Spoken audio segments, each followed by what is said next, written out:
Production and distribution of City Club forums on IdeaStream Public Media are made possible by PNC and the United Black Fund of Greater Cleveland, Incorporated.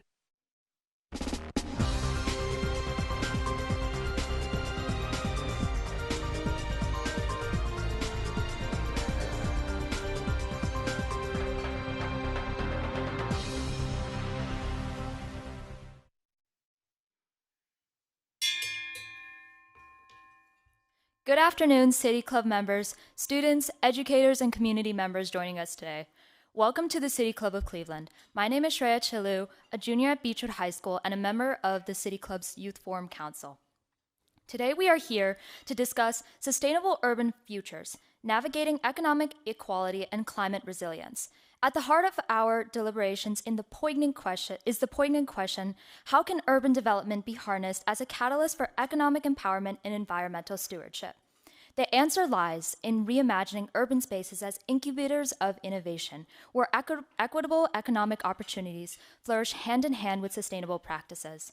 Today's forum serves as a crucible for the exchange of ideas, where diverse perspectives converge to forge a path forward that transcends traditional dichotomies. Our discussion will revolve around the implications of urban development in the future. Our distinguished panelists, experts in their fields, will illuminate the discourse with insights drawn from real-world experiences, offering tangible ideas that can be adapted and scaled to address the unique needs of diverse urban landscapes. Our esteemed guests joining us on stage today are Ben Herring, coordinator of the Cleveland Urban Design Collaborative Making Our Own Space at Kent State University, Patrick Hewitt, Planning Manager of Strategy and Development at the Cuyahoga County Planning Commission, and Terry Schwartz, Director of the Urban Design Collaborative at Kent State University, Cleveland. Our discussion will be moderated by Youth Forum Council Member Luke Kim, Junior from Solon High School. Thank you all for joining us today.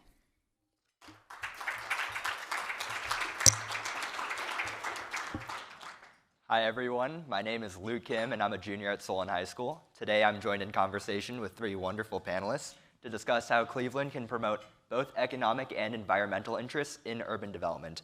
On my immediate left is Ben Herring, the Making Our Own Space Program Coordinator at Kent State University's Cleveland Urban Design Collaborative. Patrick Hewitt, a Planning Manager of Strategy and Development at the Cuyahoga County Planning Commission, and Terry Schwartz, the Director of Kent State's Cleveland Urban Design Collaborative. Please, tell us more about yourselves and what you do. Hey, that's all right. That's cool. So I'm Ben Herring, Clifford Benjamin Herring, but I go by Ben. Mom and Dad just had high expectations. And so I live here, work here in Cleveland, but we are under the larger umbrella of Kent State University, which you guys may know is just a little bit south of the city. Most of our programs working with young people throughout the city ask them what their neighborhoods need, and then we help them design and build it. We use this as a catalyst for talking about big ideas about how we can make urban spaces better, and I really appreciate you guys having me today. Lost it there. I really appreciate you guys having me here today. Yeah. Wonderful. My name is Patrick Hewitt. I'm a planning manager with the Cuyahoga County Planning Commission. Originally from Warren, Ohio. I live in Cleveland now. I've been with the Planning Commission for about 10 years. We're an independent public agency that provides planning services to the communities of Cuyahoga County. Generally, that means master plans, corridor studies, park plans, but we also do a number of countywide studies. One of the pieces that we're working on right now is a transit-oriented development zoning study. So really thinking about Cuyahoga County as a whole and how we can use planning to progress. I'm Terry Schwartz, Director of the Cleveland Urban Design Collaborative. We're the outreach division for the College of Architecture at Kent State, and we're just next door. We've been here for a while. This is the CUDC's 25th year in downtown Cleveland. Back in the day, before I was part of the organization, the idea was that for students studying urban design, it would be more useful to be in the heart of a city. Kent is a lovely community, but the Cleveland location gives our students a broader perspective on urbanism and the world. So just down the street, we have graduate students in architecture, urban design, and landscape architecture. But we also operate a nonprofit urban design practice, and we serve communities throughout about a 12-county region on a whole variety of different projects. It changes every day. And as Ben mentioned, one of our really signature programs is our youth initiative, Making Our Own Space. Awesome. So for those in the audience that might not be familiar, what is urban planning and why should we care about it? Patrick? Sure, I'm happy to take that one. So I'm an urban planner. So urban planning really has to do with the design of cities. I often like to describe urban planning as it relates to architecture because I think people have an understanding of what architecture is. So if architects design a building, planners tend to design how all of those buildings fit together in a place. So that means thinking about parks, it means thinking about transportation, it means thinking about housing. So urban planners spend their time thinking about how the community can benefit from all of the development happening around them, how we can assist community members in playing a role in what their cities, what their living environment looks like, how it's shaped, and what the amenities are that people need to create an interesting, vibrant place to live. Yeah, can I just add that Absolutely. Why you should care about planning is maybe because I think deep down a lot of people don't really like surprises. Sometimes nice surprises, surprise party for your birthday or whatever, can be delightful. But like a surprise where you come home one day and see that next to your little house, someone is building a meat packing plant. People don't like that sort of thing. There's a certain kind of predictability and a sense of control over our environment that whether you believe that's real or not doesn't really, kind of matter. But, kind of the idea that we can in some way kind of shape the environments that we live in a way that's predictable and that people feel comfortable making investments because they know their investment won't be undermined by incompatible things maybe happening around it. Cool. So when it comes to drafting proposals, what are the most common factors and considerations that you guys face? So I'll jump in on this one again. So we, like I said, do master plans, corridor studies, other planning proposals for communities. And generally, we think about a master plan or a planning process with really 5 phases, which I think helps explain how we approach things. So typically, we start by saying, where are we today? If we're going to do a plan for a community, we think about what are the current conditions in that community right now. So we look at things like housing, we look at transportation, we look at parks, the environment, we look at commercial development. Here in Cuyahoga County, we tend to look at revitalization areas. So where are we today? And then we take some time to think about where do we want to go in the future. We take a step back. We talk to community members. We talk to public officials. We say, if you look at your community in 10 years, what might you like to change? What might you like to stay the same? What do you want to protect? But what are the areas maybe where there's change? So what's the vision for the future? The third is then, well, let's make some recommendations. What are the things that we can do that will get us to that future? And then we talk about implementation. How are we going to pay for it? What are the specific steps we need to take? And then we wrap that all up in the 5th phase with the final plan. So really, it's that spectrum of kind of land uses that we're thinking about. We're thinking about housing. We're thinking about transportation. We're thinking about commercial development. We're thinking about parks. All of those pieces go into the broader idea of a community. Now that said, there is kind of the social aspect to planning and communities. So when we're thinking about places, when we're thinking about land uses, we're thinking about how it affects how you live, how it affects those social spaces where people come together as well. And what sort of ways do we engage different community input and reach out to make sure that different voices are heard around the projects that we're building? That's great. So this actually is a cornerstone of the MOVES program, which was birthed out of the CDC. And the CDC's kind of interest in what has become a bit of a mantra and kind of like leading with curiosity. And so as we ask questions about what our communities can be and what they can become, we oftentimes found, unfortunately, that when we had community engagement efforts, young people like yourselves didn't seem to feel invited, or for that matter, comfortable speaking up in those spaces. And so we decided that it was important for us to create dedicated efforts to reach out to young people in the communities they're already living in, talking about the issues that they're already dealing with, and for that matter, ironically, finding out that the lens of young people's perspectives on what's happening on the ground and streets of their neighborhoods was actually not just useful to young people, but useful to all of us. One kind of paradigm here I think is kind of useful in this category that I think is also sometimes interesting to think about is that as many young high schoolers are here in the room, this is a bit of a paradigm as compared to like millennials and like, older people, even than that, is that like, it was like a big milestone to look forward to getting like a driver's license when we were in high school. Many of the young people I talk with today actually have very little interest in even driving. They prefer like other forms of micromobility and things of that nature. This approach toward transportation is very important for the future of cities, and young people are just naturally interested in it. And so, so that being said, like what I mean to kind of imply is maybe an extension of the question is that one of the ways we have reached out to young people is creating programs like the MOVES program. However, one of the outcomes is realizing that we actually have massive blind spots in our efforts for planning if we don't make sure that everyone's a part of the conversation. Awesome. So some parts that we were touching on related specifically to transportation, and it seems that in urban development, transportation might play a critical role in shaping the future of our environment. In what ways can we expect a more sustainable city or idealize that sort of scenario through transportation? Well, one of the projects that we've been talking about at our office is around transit-oriented development.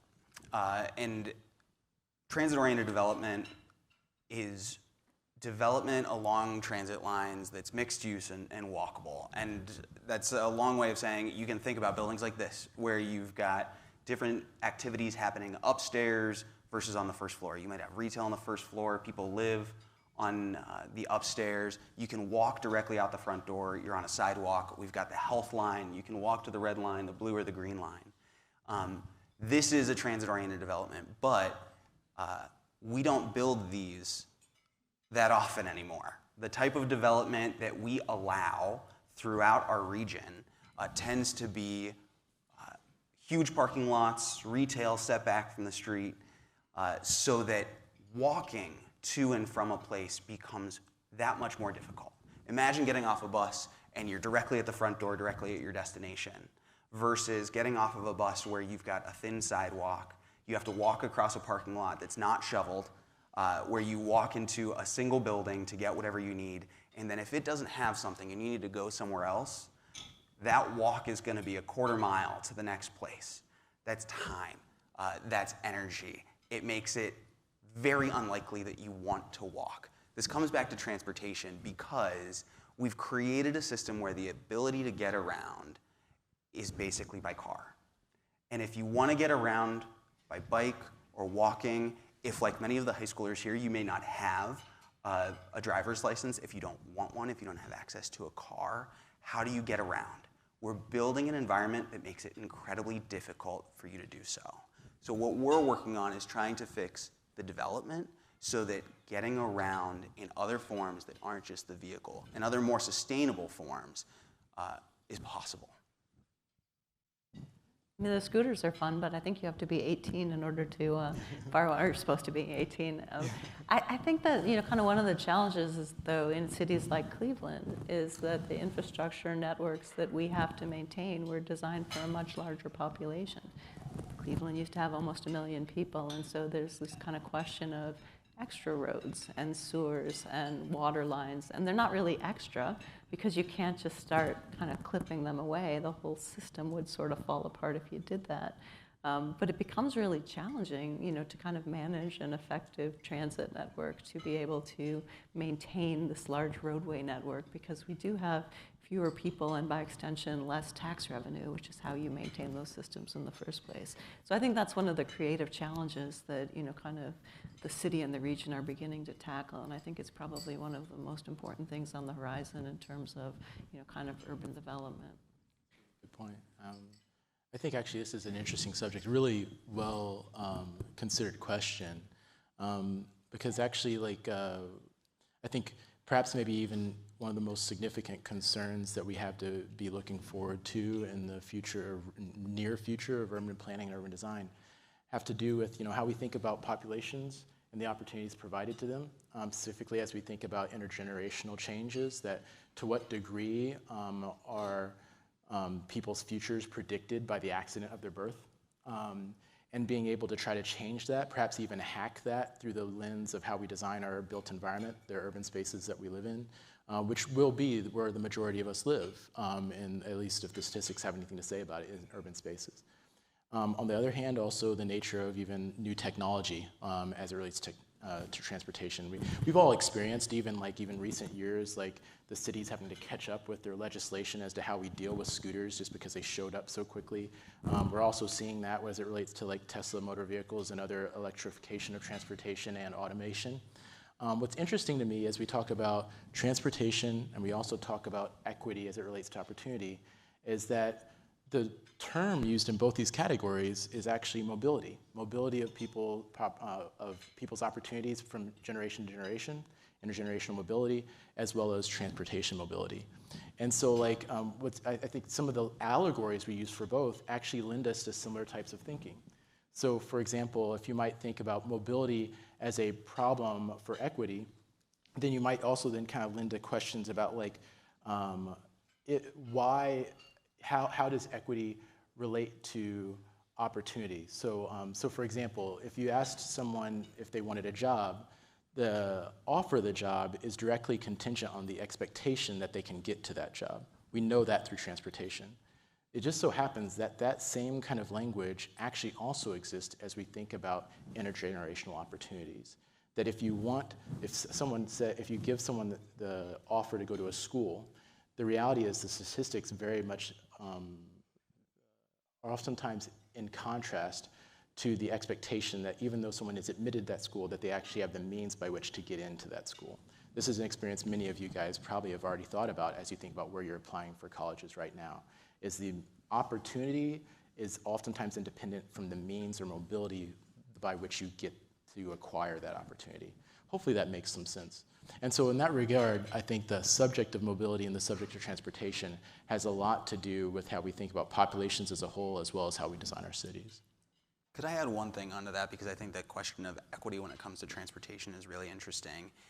And I focused on transit and other mobility options because I think that's really important and a key aspect for environmental issues as well. But one of the shifts that we're seeing coming up right now that's being pushed by the federal government as well as local forms of government is a push towards electric vehicles. Those are going to be really important to addressing emissions, for instance, but when it comes to equity, to your point, there's going to be a lot of challenges that we're going to need to face. If you have a garage and you have an electric vehicle and you need to charge it, you can build a charger in your garage. What do you do for somebody who parks on the street? What do you do for someone who lives in a lower cost housing situation where they are renting and they don't have an assigned parking spot? How are you going to charge that vehicle? Or are we going to force those who are living in lower income situations to not be able to have an electric vehicle? So when we think about some of those forms of progress, we're going to need to address those issues as well. If we're looking to foster inclusivity and equity overall, it seems like public spaces might be a good place to start. What strategies do we have in terms of urban? Sure, I'll jump into this one. Public spaces are critical. It's places like the City Club that create forums where people can come together and have these conversations. Public spaces are increasingly becoming a catalyst for urban development because people are looking for places where they can interact with one another. We've developed spaces that are so disconnected, that are so far apart, that don't have those opportunities where you run into strangers and where you have conversations that is, for a democratic society, that's not the best. We need to create those places, but they also are places that have an economic development component. So I think places like the city of Shaker Heights that have included public spaces as part of the Van Aken district, that's a really good example of how we can incorporate public aspects, public realm into larger development patterns. Shaker Square is an original example locally. How do we create those places where people can come together? I do think it's a really important aspect of the future. It also depends on sort of who that public you're referring to is. And I think especially in terms of the work we do with young people, sometimes public spaces are designed to intentionally include and exclude certain groups, and it's really challenging. We were working up in the campus district around a green space study, and there are all kinds of questions about folks who during the day don't have any place else to be, you know, and so how do you design in an intentional way to make people feel like they're inhabiting a public space rather than loitering. Same thing at Public Square. I mean, before Public Square was transformed, it was a gathering space for a lot of people from across the socioeconomic spectrum. And so I think some of the design choices that get made, you know, kind of are really sort of focused toward certain groups and sometimes at the expense of others. What we see in some interesting public spaces is that different groups claim them at different times. So, you know, kind of in the after school hours, you know, kind of a space might be full of teenagers, which is a really fun time to visit because your vocabulary expands really broadly when you kind of listen to people's conversations. But, you know, so, I mean, you know, maybe there's not a kumbaya world where we all feel comfortable together in one space, but if we design spaces in a flexible way so that they appeal to the broadest possible segment of, you know, kind of our populations, then, you know, kind of maybe we get to that inclusivity in a different way. I love that, actually. I think that's actually even a uniquely, like, situated potential within urban planning and urban design. Earlier, Patrick mentioned the kind of, like, adjacent design fields, like architecture. I love architecture. Actually, my history is technically in architecture in terms of my academic interests and study. But one of the weaknesses of architecture is it's programmed. By that I mean if you build a bank, it's not a house. If you build a house, it's not a market. And so that is kind of necessary for code and other various different things we won't get into. But as you might imagine, you probably don't want to live in a bank vault. You'd rather live in a bedroom. And so there's something about, and so there's some things about the expressly exclusive quality of architecture that are a virtue within the space of its profession. However, in urban planning and design, there isn't quite that same predisposition. As a matter of fact, it's almost a presupposition of urban planning that there will be some measure of collective reasoning and decision making. Urban planners intrinsically are creating opportunities for other professions to fill in the plans that they create for the larger spaces and urban spaces that they have in mind. And so in that regard, I do think that although architects can definitely work to be more inclusive just as well as any other design profession, there's something intrinsic to the nature of urban design and urban planning that is interested in public efforts and more generalist approaches that allow for inclusivity to be a norm. Terry mentioned earlier that perhaps a uniquely Cleveland problem is the decades of population decline, and with that comes its own sort of challenges. What are they? How can we solve them? I would just clarify, it's not a uniquely Cleveland problem. You know, kind of there's a whole cohort of cities, older industrial cities in the Great Lakes region that are all experiencing this challenge. And I would also suggest, you know, kind of that it goes beyond those kind of stereotypical Rust Belt cities at this point. I was really fascinated during the pandemic when I was watching the news from New York and San Francisco and other, you know, kind of what we normally think of as thriving cities suddenly experiencing things like, you know, vacant storefronts and unused office buildings. I'm like, hey, yeah, been there. So I think that it's not unique in the sense that, you know, kind of a lot of cities at one time or another are going to experience fluctuations in population and in real estate demand. And I think that there's a lot that cities like Cleveland can kind of teach the country and the world, particularly if you watch where demographics are going nationally. You know, we might see, at least in your lifetime, you know, kind of some significant population decline in a lot more cities. And so how we manage these transitions becomes really, really important. Not that I have the answer to that, but there have been a lot of experiments and a lot of, you know, kind of prototypes tested here in Cleveland and Detroit and Philadelphia, Buffalo. I think that those models are going to pay off as soon as we, you know, can kind of get a handle on you know, what can be scaled. There's a lot of sort of one-off projects that can, you know, kind of transform a vacant or underutilized site, but how do we take it up to the scale of the city and have something that feels urban and productive at the end of the day? And what do we learn from this past history of addressing urban vacancy and office vacancy and One that that it's sort? harder than it looks, right? I mean, the city of Cleveland probably has upwards of 30,000 vacant lots. Kamala, correct me if I'm wrong on that. But kind of more than half, plus or minus, are in a land bank. So it is one area where Cleveland does have a unique strength. It's not just that we have a lot of land, but we have land held in the public domain, which means that if we wanted to reinvent and reimagine the city in a really fundamental way, it's not about land acquisition necessarily, because we already have control of the land, but it is about configuration. So the one thing we know is when a city grows, it expands its footprint and develops along it. But when a city loses population, it's a lot less rational. So if you look at where land is, it's not always where you want it to be and in the right configuration.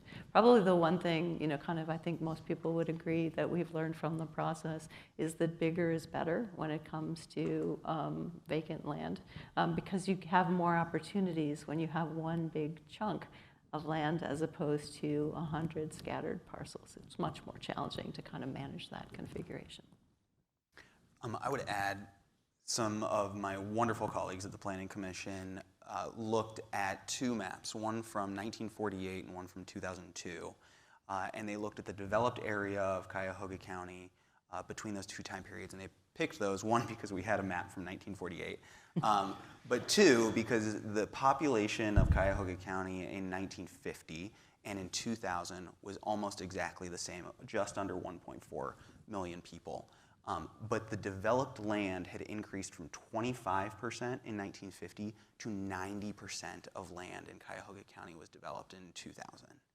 So we have the same number of people living in more than triple the amount of developed space. That has huge challenges that Terry pointed out earlier.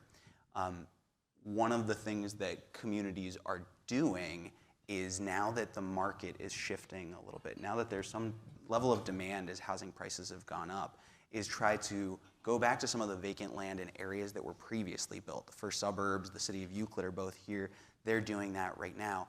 In addressing the challenges that we've created to building on land that is vacant right now, one of the big challenges is zoning.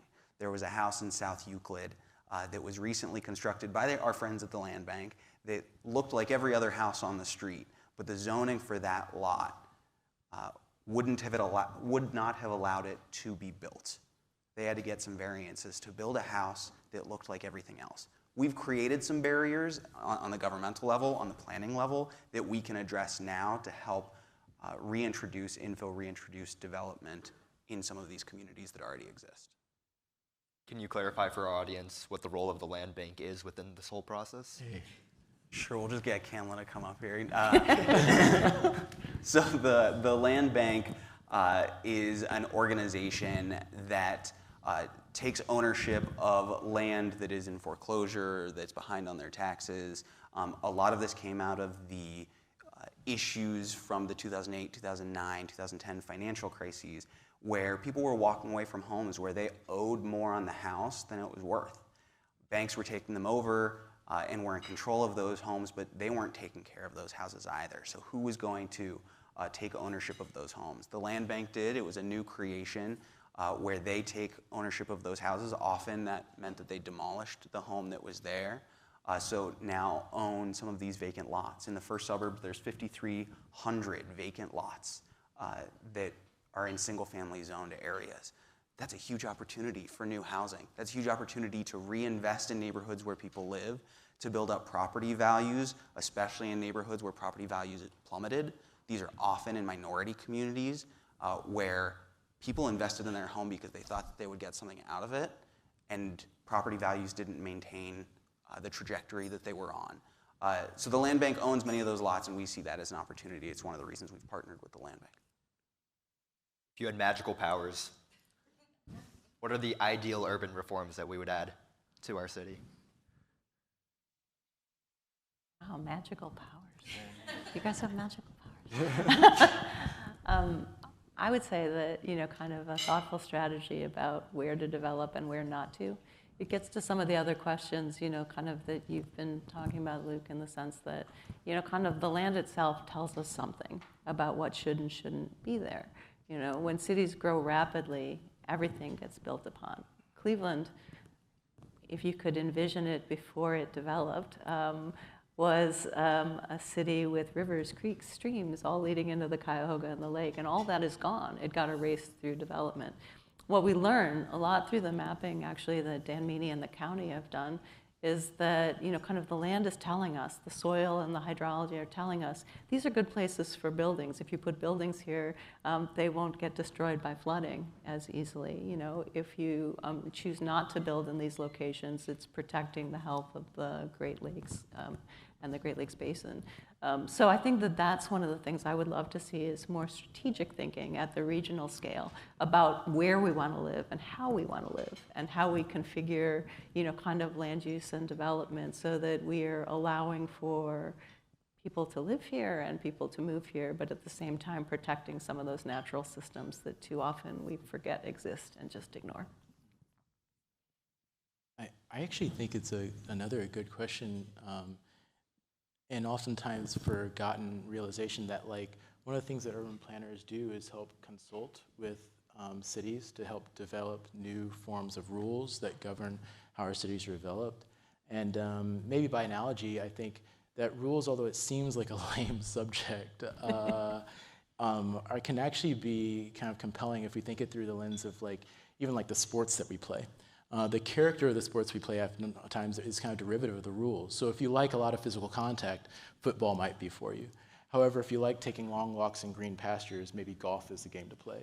And the difference between them is the rules. And so in some regard, when we think about the kind of rules as almost kind of reverse engineering the cities we want to live in, there's a lot of opportunity to be had there. So, and I think specifically, this is a conversation I'd love to have with young people as we think about what are the places and spaces that we most feel we belong in, and the places and spaces we want to have exist when we get there. Because the reality is, when we talk about housing policy, it takes a while for that policy to go through and even longer than for the buildings to be built, by which time it's you guys who will be living in them, not me.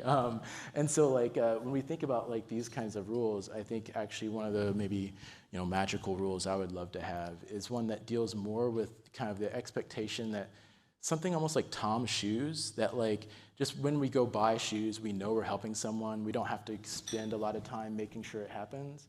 I almost wish that our housing supply was kind of like that whenever we bought a house, the rules were just baked in such that there are other community benefits that came out of it.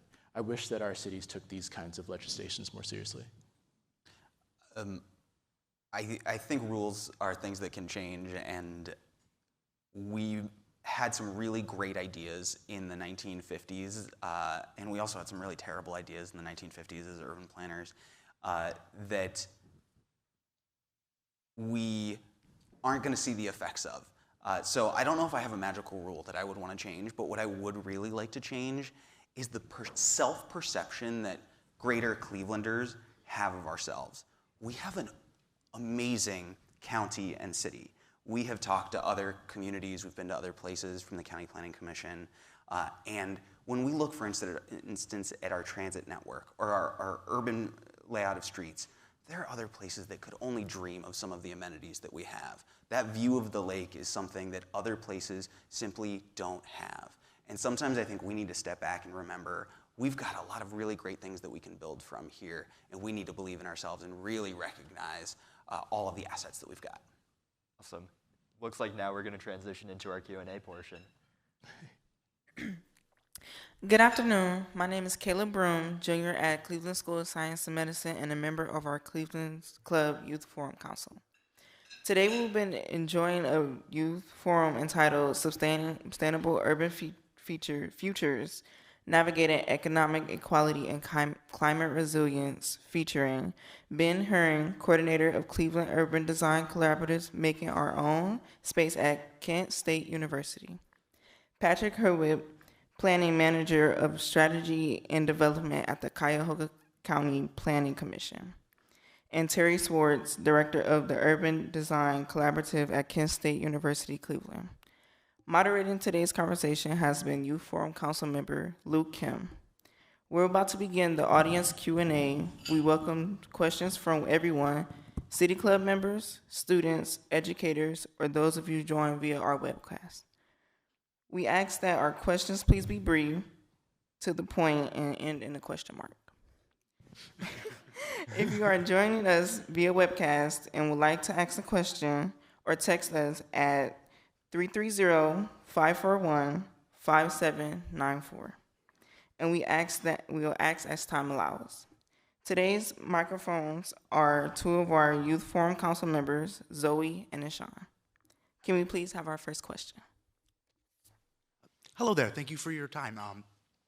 In Peter Moskowitz's book, How to Kill a City, there's a really strong emphasis on where the focus lies in the city and whether you're trying to attract new people and how dangerous that could be. So, and when you talk about things like land use and then gentrification, that is a very long conversation.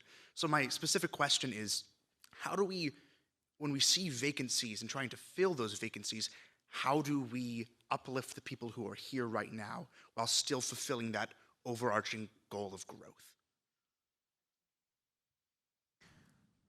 That is a really difficult question.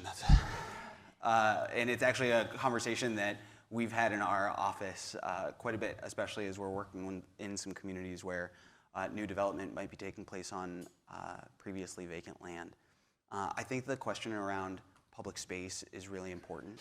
I think the question about community building is really important. We also think, you brought up the word gentrification, we've got a really bifurcated housing market that's taking place here in Cuyahoga County, where we've got a lot of very expensive housing and a lot of housing that is very undervalued. How we find a middle ground between those two going forward is a big challenge. One of the things we've talked about is all of that vacant land that we do have because of the issues with the housing crisis. How can we use that in a way that is thoughtful so that not all of that land might be used for market rate housing, but we're using it for other types of housing as a proportion so that we can create those mixed income communities. Planners also have a role to play, but at some point we need to make spaces where community can come together and where people here can create the organizations and the relationships so that we have those sticky communities where people want to remain, where they have those networks. Hi, my name is Sudi. I'm a senior at Solon High School. So we all know that Cleveland has a really big homelessness crisis. So my question is, why is that crisis existing when we have so many vacancies in urban development? And because of that crisis, how is the future of urban development kind of changing to fix that? So, I mean, you would think that, just mathematically, right? You have people who need housing and you have surplus housing and land. Why can't we just put those two things together and solve the problem? It's never quite as easy as that. A lot of times, there are a range of services that people need in order to not only become, kind of homeowners or renters, but also to maintain that condition. It's a tough challenge, and it does feel like something we should be able to resolve, because especially in this climate, I mean, for someone who's unsheltered, it's not just an inconvenience, it's a death sentence in some situations. And so, I mean, there are a lot of agencies who are doing remarkable work, but, Cleveland is not unique in experiencing this problem. In the end, I mean, it comes down to capitalism, really, and not to go all, socialist on you, but I mean, unless we as a society are willing to commit resources to make sure that everybody has the basics of life, access to food, access to healthcare, and access to housing, then, if we don't make that commitment, these challenges are going to persist and most likely grow. Next question. So with an increase in urbanization rates, not just in the United States, but all across the world, how might we promote new technologies or legislation that can lead to a more climate resilient future? I think that's a really impressive question. I think particularly impressive because the choice of the word technology. I think traditionally, as we've thought about technology, we think about objects, we think about things that produce outcomes, but I think it's also no less significant for us to consider, especially at the advent of artificial intelligence is thinking about systems of communication as a form of technology.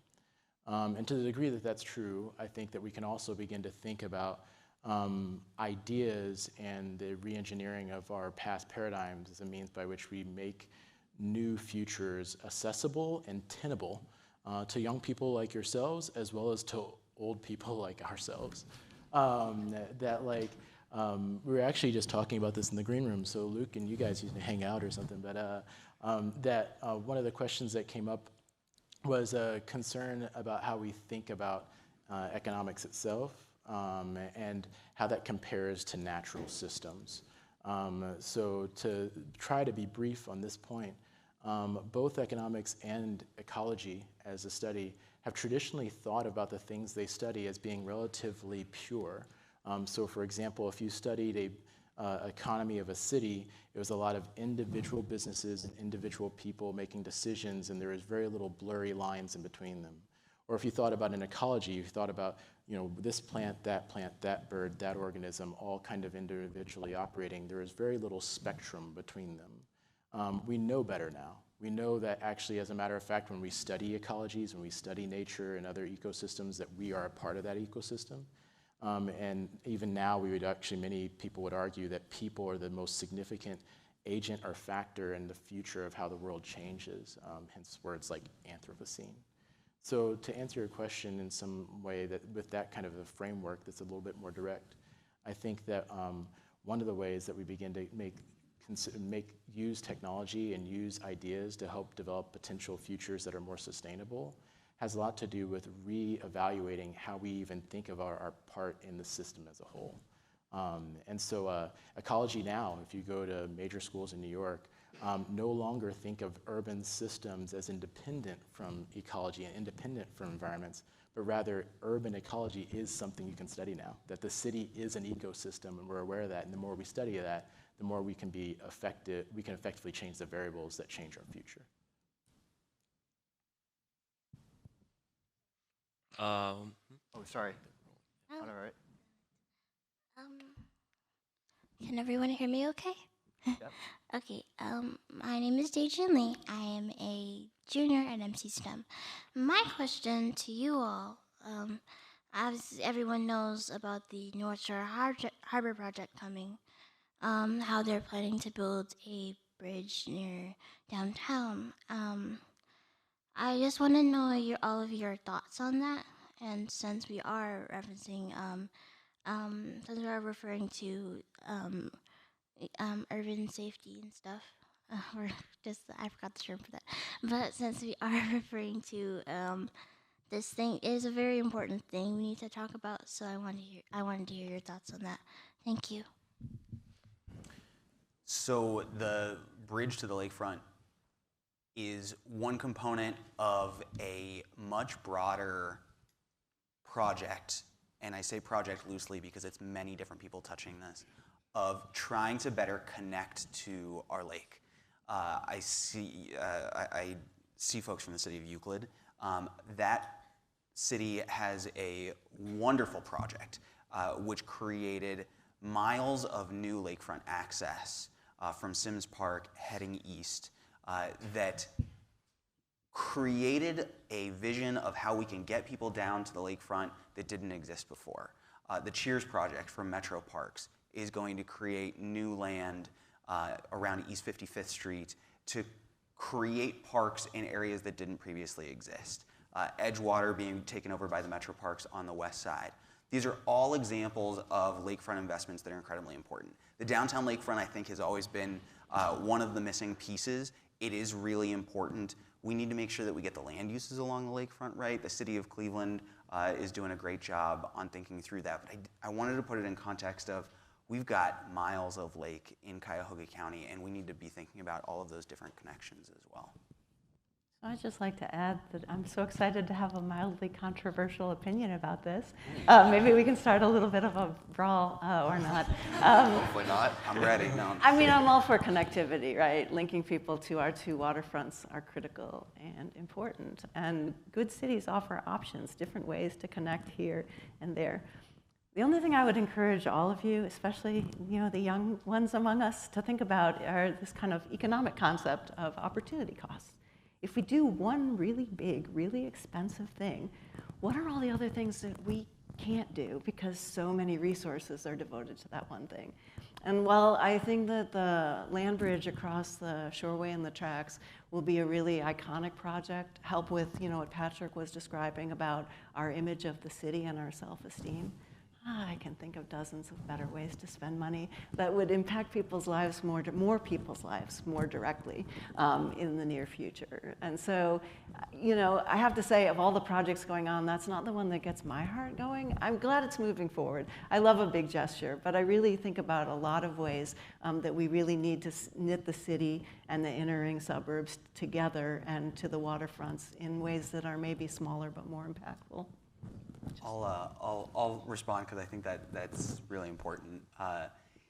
One of the benefits that we see from Metro Parks taking over Edgewater, the management and stewardship of Edgewater, has been what that's meant for the neighborhoods around it.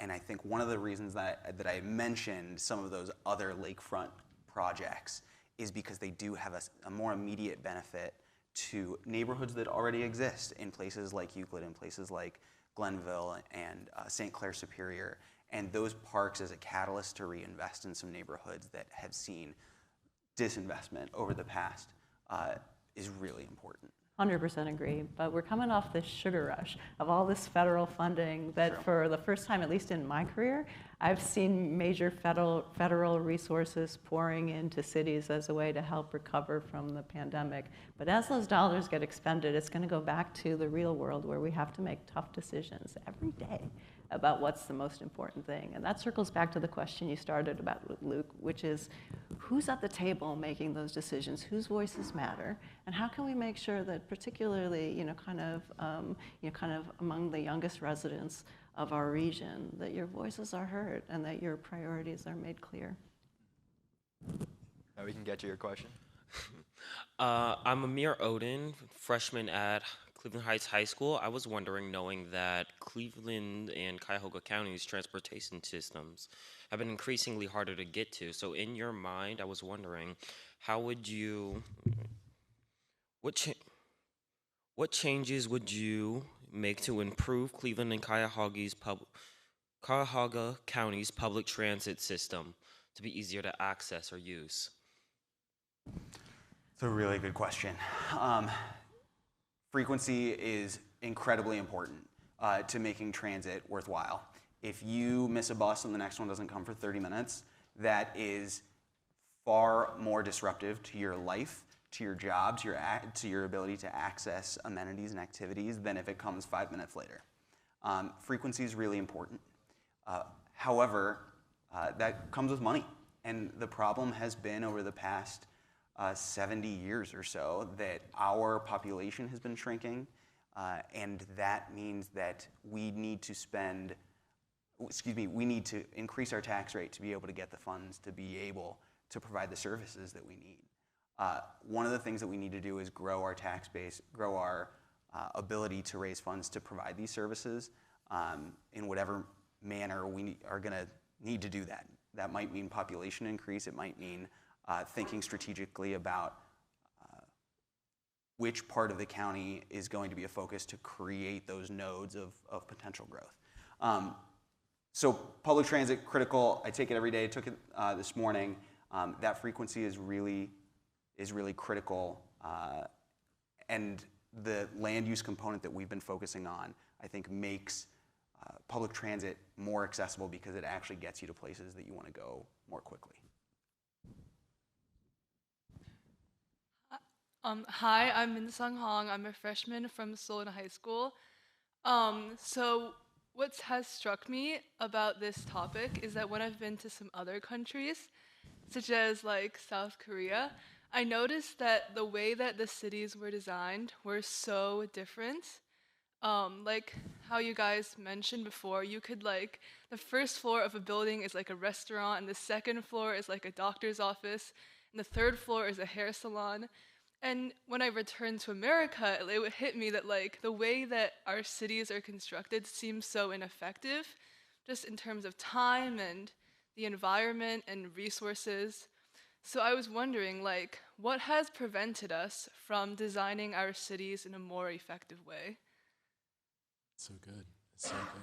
I might say that it's more than just that. I mean, if you step back in time, I grew up in Chicago, so when I moved to Cleveland, it was very much like you see it today with some, kind of changes since then. But if you go way back to Cleveland, there used to be these interurban trains where you could hop on a train and get to Elyria or, kind of Lorraine. And these kind of things we just threw away. The trolley system, it's why we have all these wide streets around here, is because we used to have this system that would get people conveniently, kind of to nearby cities and nearby destinations. And we threw that away and prioritized driving over transit, and it's hard to get it back. So the lesson learned there is don't throw away something that you think might be useful in the future.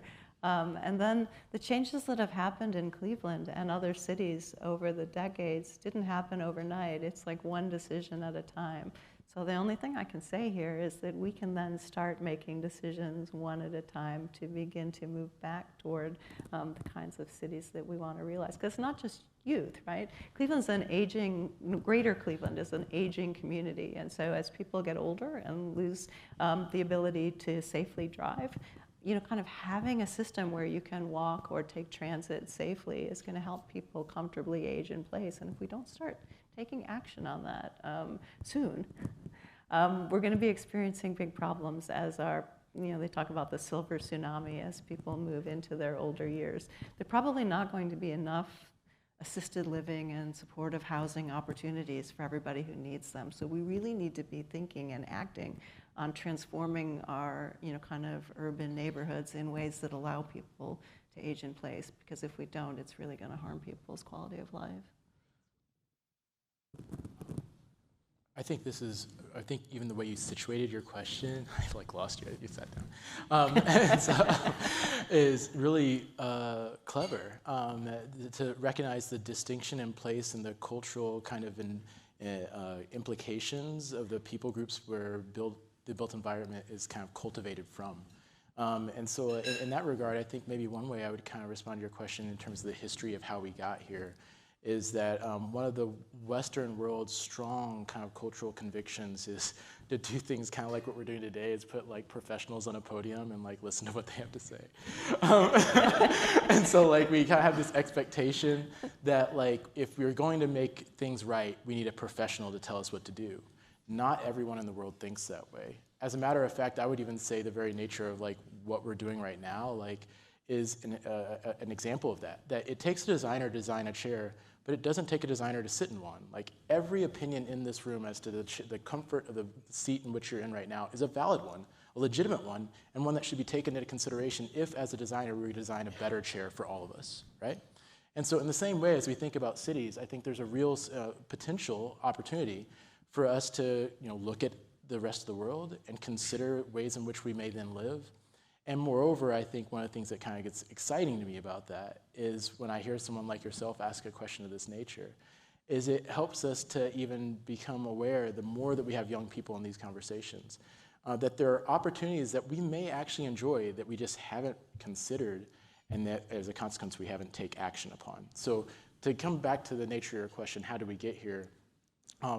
That long history of interest in professionals includes names like Le Corbusier, names in the positive, I guess, actually, names like writers that came from Chicago, as well as, for that matter, architects who kind of wore the hat of being urban planners, many of whom made singular decisions to design entire cities in the interest of the vision of the objects, the buildings that they wanted to design.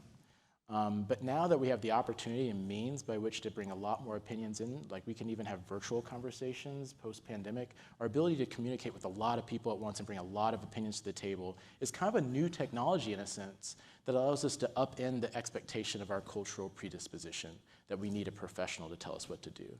That actually I think one of the solutions is exactly what we're doing now in another sense, is making sure that young people are part of the conversation and making sure that a diverse set of conversations are had before we make big decisions.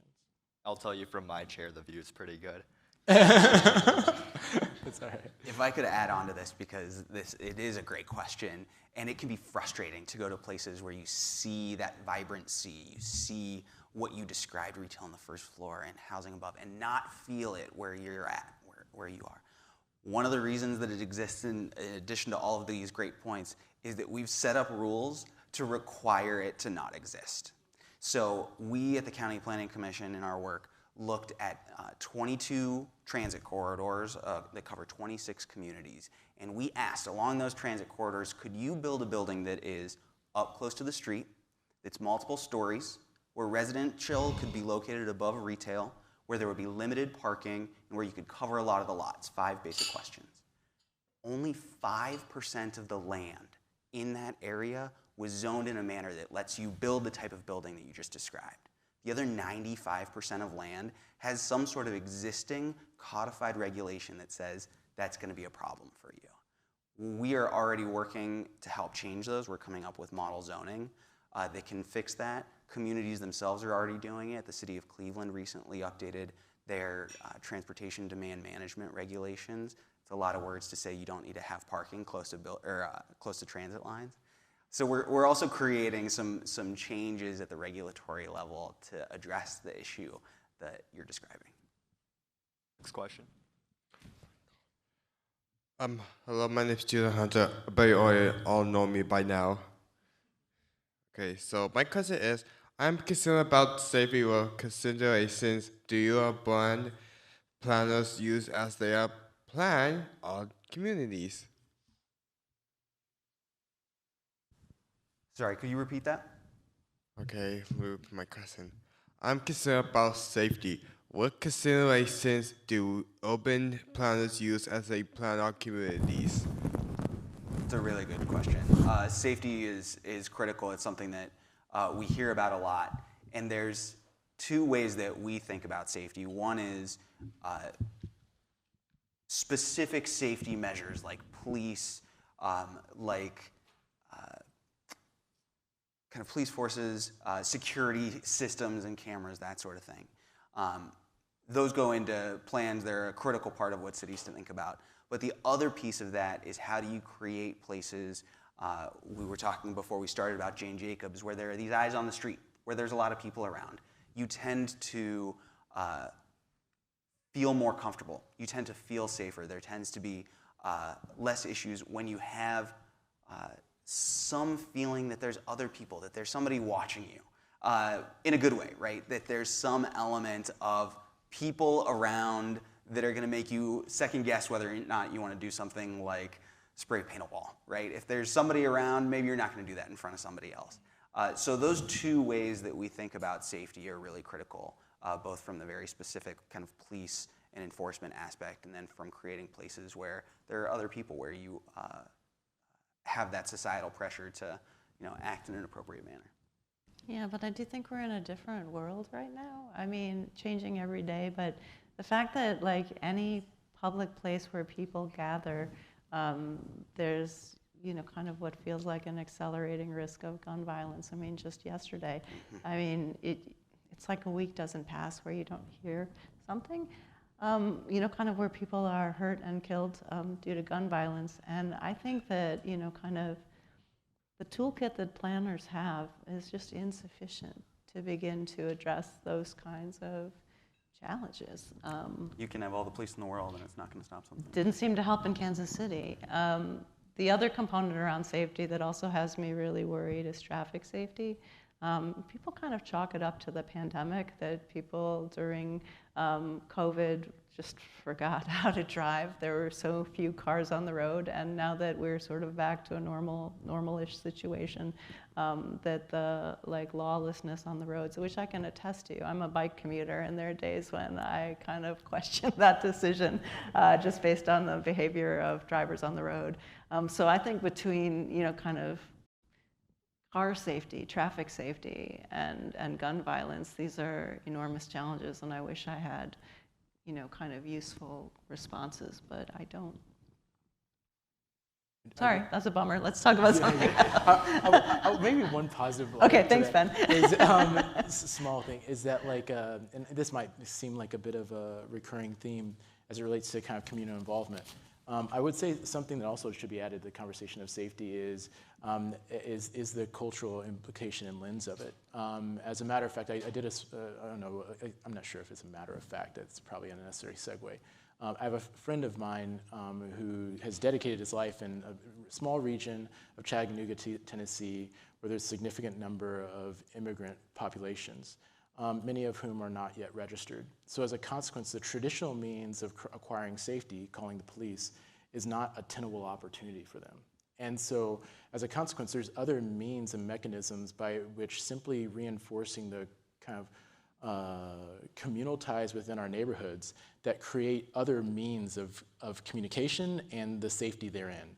Another way of thinking about safety in that respect as it relates to the communities we belong to and the means in which we can actually be responsible for our neighbors and participate in creating safe communities, I think also has to do with the nature of heat, specifically in places like Cleveland and other urban regions where the built environment creates a significant heat concentrations in our downtown centers, that community centers are actually an opportunity for safety, a safe space in hot environments where people can avoid physical harm that just comes from the environment, not necessarily from other people. Yeah. As well as, for that matter, even thinking about safety through the lens of, obviously major medical conditions and concerns like we've had throughout the pandemic. The language of we're all in this together obviously is kind of a mantra that's become almost so cliche, it's hard to even understand what it means. I do think on some level, though, there is a reality to that, that many of us quickly realized that our roommate was a more important asset than they ever were before the pandemic, and the nature of who was closest to us being someone we can be supported by and support is a big part of promoting safety in our communities, is just simply by participating and looking around who's closest to us and how we can help them. I'm glad we could end on a more hopeful note. Thank you all for joining us today at the City Club of Cleveland for our Youth Forum Council panel entitled Sustainable Urban Futures, Navigating Economic Equality and Climate Resilience. Again, my name is Luke Kim, a junior at Solon High School. Thank you to our panelists, Ben Herring, Patrick Hewitt, and Terry Schwartz, for taking the time out of your busy schedules to be here with us today. I would also like to extend a special thanks to the students from MC Squared STEM High School, Brookside High School, and Cleveland Heights High School for joining us today for our discussion. The Youth Forum Council would also like to thank our sponsors, Nordson, the George W. Codrington Charitable Foundation, AT&T, Martha Holden Jennings Foundation, and the Doris C. Michalski Trust for their continued support. If you enjoyed today's forum, we invite you to save the date for our next forum on Thursday, April 11th, to analyze how gun violence in our communities impacts our mental health. This will be our last youth forum of the school year, and we hope that you will join us to end our programming year strong. In addition, as Nathan mentioned earlier, the City Club's essay contest deadline has been extended to March 1st. For anyone interested in participating, please visit cityclub.org and click on the Students tab for more information. Educators in the room or listening to the forum today, if you are interested in bringing your student to future forums, please email Ariana Smith at cityclub.org. That brings us to the end of today's forum. Thank you, panelists, students, and City Club attendees. This forum is now adjourned.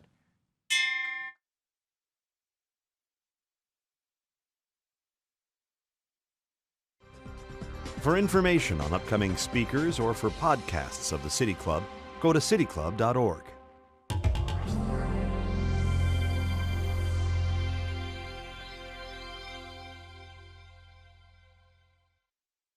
Production and distribution of City Club forums on IdeaStream Public Media are made possible by PNC and the United Black Fund of Greater Cleveland, Incorporated.